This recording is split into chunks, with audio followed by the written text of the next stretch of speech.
Once you hear these, you'll realize something uncomfortable. A lot of smart men don't lose women because they're not good enough. They lose themselves because they keep negotiating their own worth in tiny moments. A delayed reply, a shift in her tone, a night where she feels distant, a situation that pokes your ego just enough to make you overthink, overtext, overgive, over-explain. And without noticing, you start breaking your own value with your own hands. Not with one big mistake, with 9 small ones.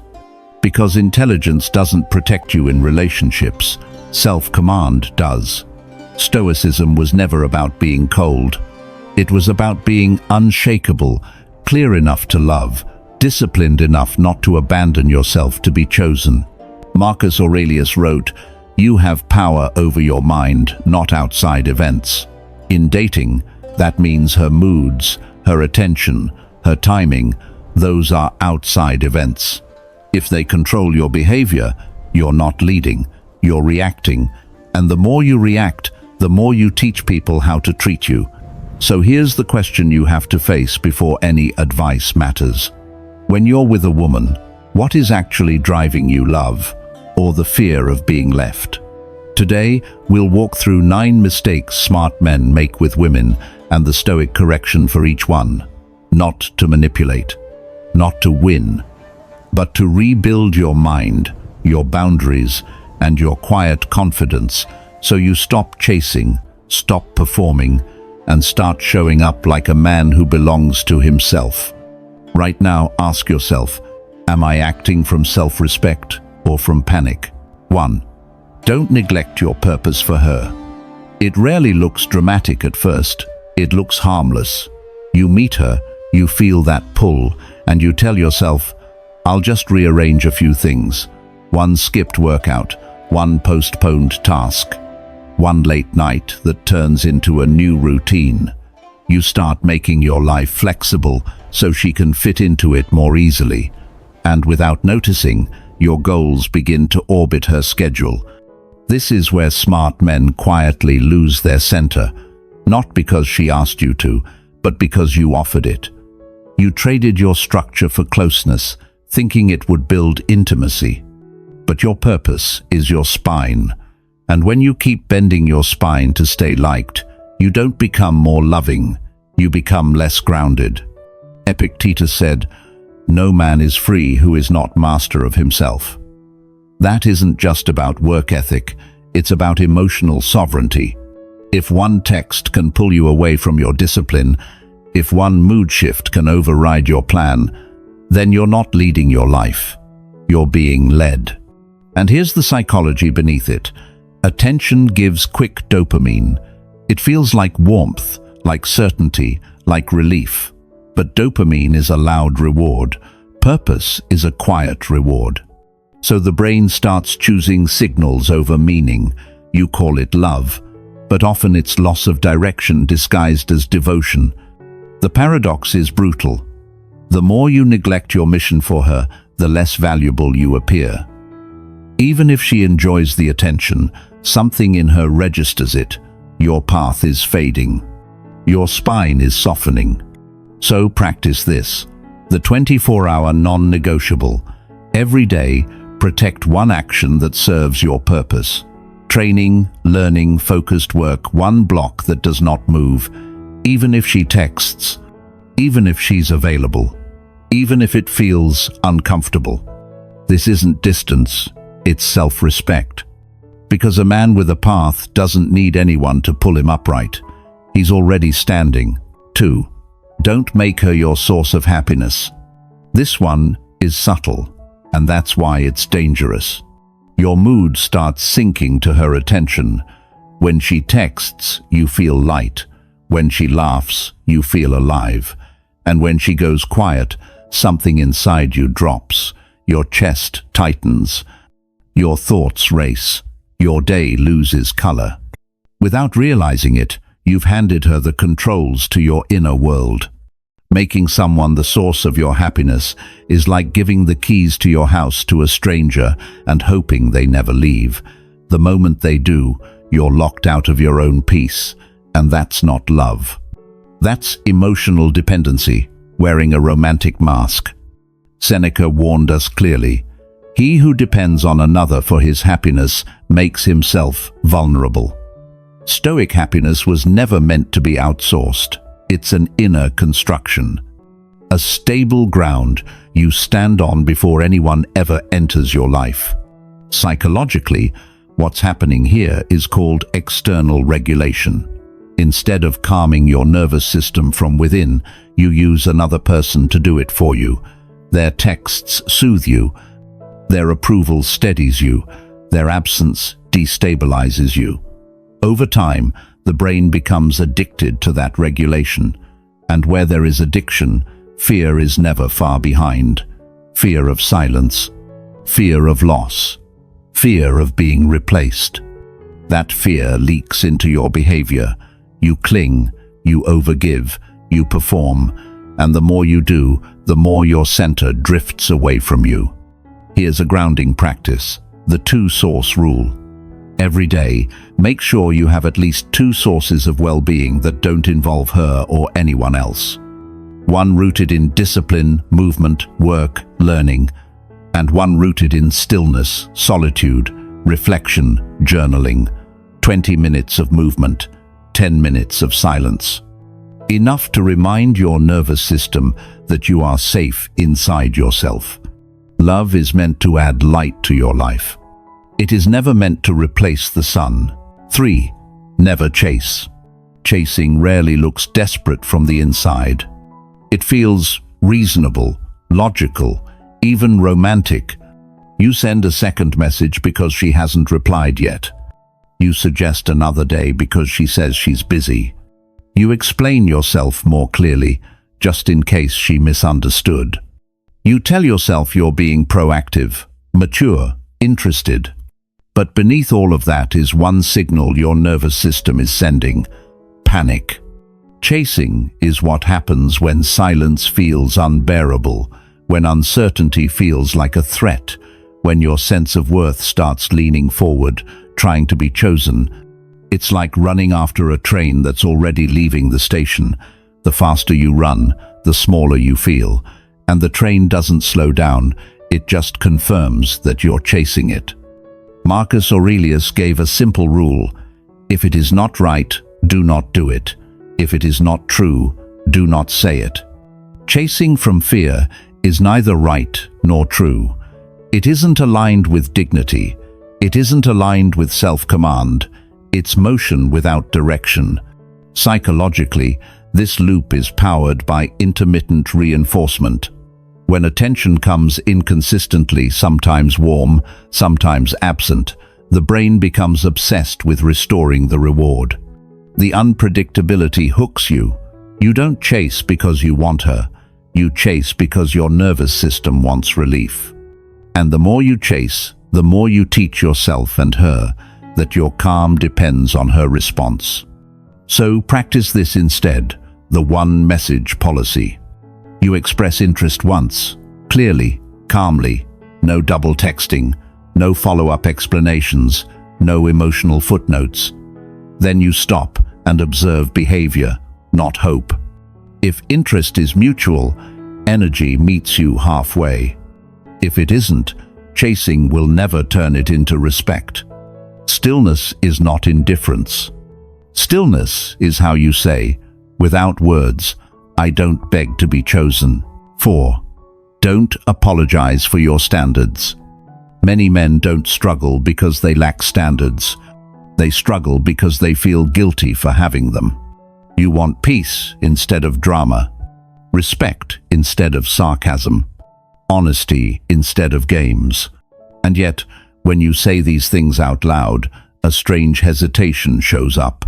You soften your words. You add disclaimers. You rush to explain that you're not trying to control anyone. You apologize for wanting a life that feels clean. That apology is the mistake. Standards are like a fence around a garden. They don't exist to trap anyone.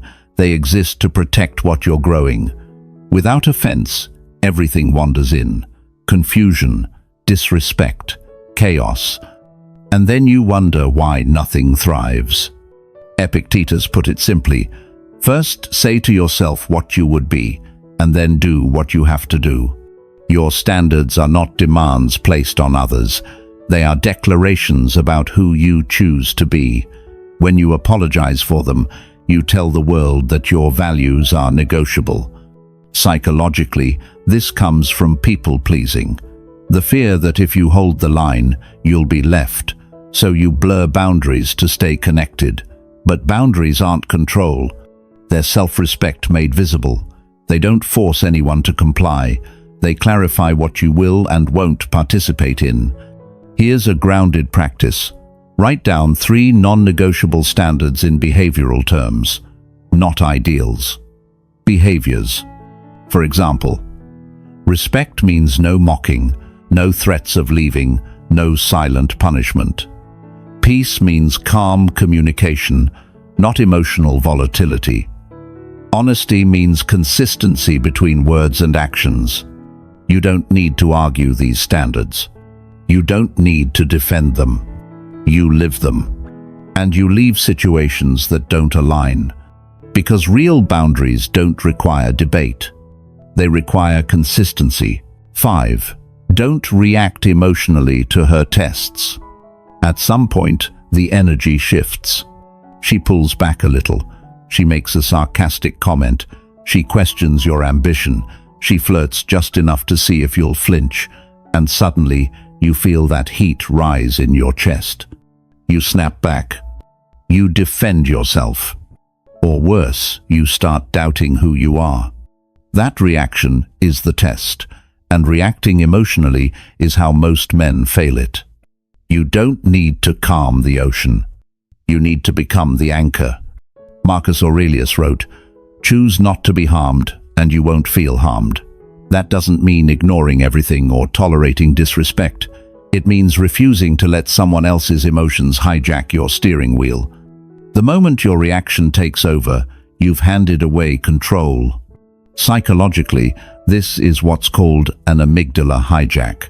A comment hits your identity, your nervous system reads threat, and the emotional brain takes the wheel. You react to protect your self-image, not to move the situation forward, and once that happens, composure disappears. Women don't test to destroy you. They test to feel your stability. They want to know if your center holds when pressure shows up, if your calm is real or just borrowed from good circumstances. So, here's a simple practice. When you feel that surge, pause for 3 seconds. 1 full breath in, 1 full breath out. Then ask yourself one question: what matters more right now, peace or winning this moment? Most of the time, silence is already the answer. Sometimes a calm response follows. And sometimes, no response at all is the strongest signal you can send. This isn't weakness. It's self-command. Because not everyone deserves access to your reactions.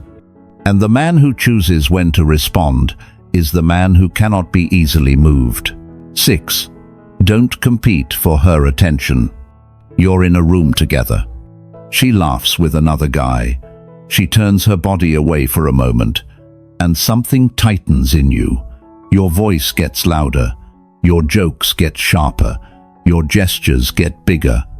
You start performing, trying to pull the spotlight back where you think it belongs. This is how competition sneaks in. The moment you turn connection into a contest, you place yourself in line, asking to be scored. You don't look confident, you look hungry. And hunger is loud. Seneca wrote, "We suffer more in imagination than in reality." Most of the pain in that moment isn't coming from what's actually happening. It's coming from the story you're telling yourself. I'm being replaced. I'm losing ground. I need to prove something. That story lights up the ego, and the ego wants to defend itself on stage. Psychologically, this is social comparison at work. Your mind scans for rivals and triggers an ego defense response. You start measuring, posturing, performing, but value doesn't announce itself. It doesn't need to win a moment to exist. Here's the alternative: presence without performance. Practice the stillness drill. Slow your voice slightly. Say less, not more. Drop the urge to impress. Don't withdraw in bitterness. Don't lean forward to compete. Just stay rooted. Observe. Notice what she does when you're calm, grounded, and unmoved by the room. If interest is genuine, it doesn't need theatrics to survive. If it disappears when you stop performing, then it was never anchored in respect. Stillness isn't passivity, it's self-trust. Because real value doesn't stand on a stage begging to be noticed. It stands quietly and lets the room adjust around it. 7. Don't try to fix her. When you see her struggling, your instinct kicks in fast. She's overwhelmed, emotional, confused, maybe even self-sabotaging, and you step forward, ready to help, to stabilize, to be the one who finally makes things better. At first, it feels noble, supportive, loving. But there's a quiet danger here. Trying to fix someone when they're drowning without knowing how to swim yourself pulls you both under. You don't become her partner, you become her caretaker, and attraction cannot survive inside a rescue mission. Epictetus was clear about this boundary. Make the best use of what is in your power and take the rest as it happens. Her healing is not in your control. Her choices are not in your control. You can offer presence. You cannot rewrite her inner world. Psychologically, this pattern often comes from what's called the rescuer complex. On the surface, it looks like compassion. Underneath, it's often a need to be needed. To earn closeness by carrying weight that isn't yours, you help so you can stay. You fix so you won't be left. But that exchange has a cost. You absorb emotional chaos. You take responsibility for outcomes you didn't create, and slowly your own center erodes. Stoicism doesn't teach emotional distance. It teaches emotional ownership. Here's a grounding practice. Ask one simple boundary question. Do you want me to listen, or do you want solutions? If she doesn't answer clearly, you don't step into problem-solving mode. You stay present, but you stay rooted. Support without self-erasure. Care without control. Because love is not a full-time rescue operation, and the man who knows what he can carry and what he cannot remains steady enough to be trusted. 8. Don't over-explain yourself. It often starts with a small delay. You reply later than usual, and the question comes, why didn't you text back? Your chest tightens, your mind races, and before you know it, you're typing a paragraph, then another, explaining your schedule, your intentions, your tone, your character. You're not communicating anymore. You're defending yourself. Over-explaining is like standing in a courtroom and volunteering evidence against yourself. No one asked for a confession, but you offered one anyway. And the more you explain, the more you signal uncertainty about your own position. Marcus Aurelius put it plainly, waste no more time arguing what a good man should be. Be one. Consistency is louder than explanation. When your actions are steady, your words don't need padding. When your values are clear, you don't need footnotes. Psychologically, over-explaining is a reflex of anxious attachment. The fear isn't really being misunderstood, it's being abandoned. So the nervous system tries to close the gap, with words hoping clarity will create safety. But it often does the opposite. It turns confidence into negotiation. Here's the discipline, the one-sentence rule. Say what needs to be said once, calmly, cleanly, no justification, no emotional add-ons. If pressed, repeat the standard, not the story. This is what I can do. And stop. You're not being evasive. You're being precise. If someone respects you, they don't need a play-by-play to trust you, and if they don't respect you, no amount of explaining will manufacture it. Silence, used well, isn't avoidance. It's alignment. A grounded man doesn't get louder to be believed. He stays consistent and lets time do the convincing. 9. Don't reveal everything about your life too soon. It often feels like honesty. You meet someone new, the connection feels intense, and you open the floodgates. Childhood wounds, past relationships, deep fears, old regrets. You lay everything on the table early, hoping that vulnerability will fast-track intimacy. But intimacy doesn't grow under pressure. It grows under trust. Real closeness is like entering a house. You don't tear down the walls on the first visit. You open the right door at the right time, and you let someone walk in step by step. When you reveal everything too soon, you're not being brave, you're skipping the foundation. Seneca wrote, "Nothing is more honorable than a grateful heart." Sharing your inner world is a gift, not a currency. It's not something you trade for closeness, reassurance, or commitment. When truth becomes a bargaining chip, it loses its weight. Psychologically, early oversharing is often trauma bonding. Two people connect quickly through pain, not stability. It creates the illusion of depth without the safety to hold it. The bond feels intense, but it's fragile, and when pressure arrives, it cracks. Stoicism doesn't ask you to hide who you are. It asks you to be deliberate. Here's the practice: earned access. You share deeper layers only when two signs are present: consistent respect and consistent behavior, not chemistry, not excitement. Consistency. Let time confirm character before you hand over your inner world. You're not withholding. You're pacing. Mystery isn't manipulation. It's discernment. Because not everyone who asks deserves the full story.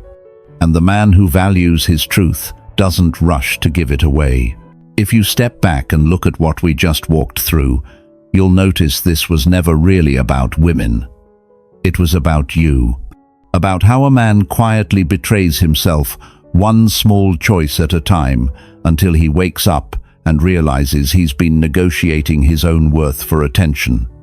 You moved from neglecting your purpose to protecting it, from letting your schedule be pulled by emotion to holding a line that keeps you stable.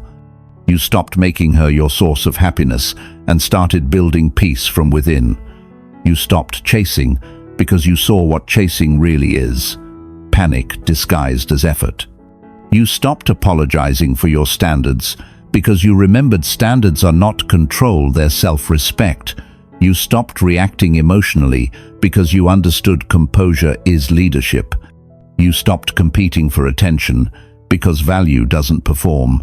You stopped trying to fix what isn't yours to fix. You stopped over-explaining because consistency speaks louder than paragraphs. And you stopped revealing your entire life too soon because your inner world is not something you hand out to anyone who asks. That is not manipulation. That is self-command. Here is the core Stoic truth beneath all of it. You do not own anyone else's emotions, timing, or choices. You don't control how quickly they reply, what mood they're in, what they're ready for, or what they decide.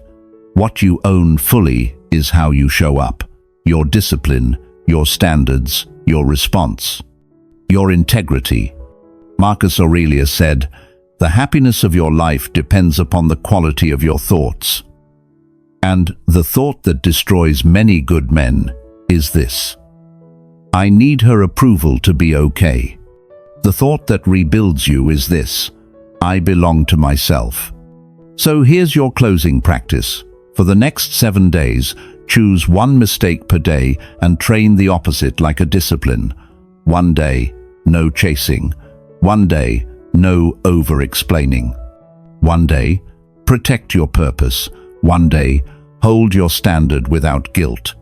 Then write down what you noticed after 24 hours, what you felt in your body, What changed in your behavior?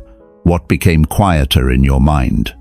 Because you don't need to become unpredictable, you need to become clear. And you don't need love to turn you into someone who begs for a place in another person's life.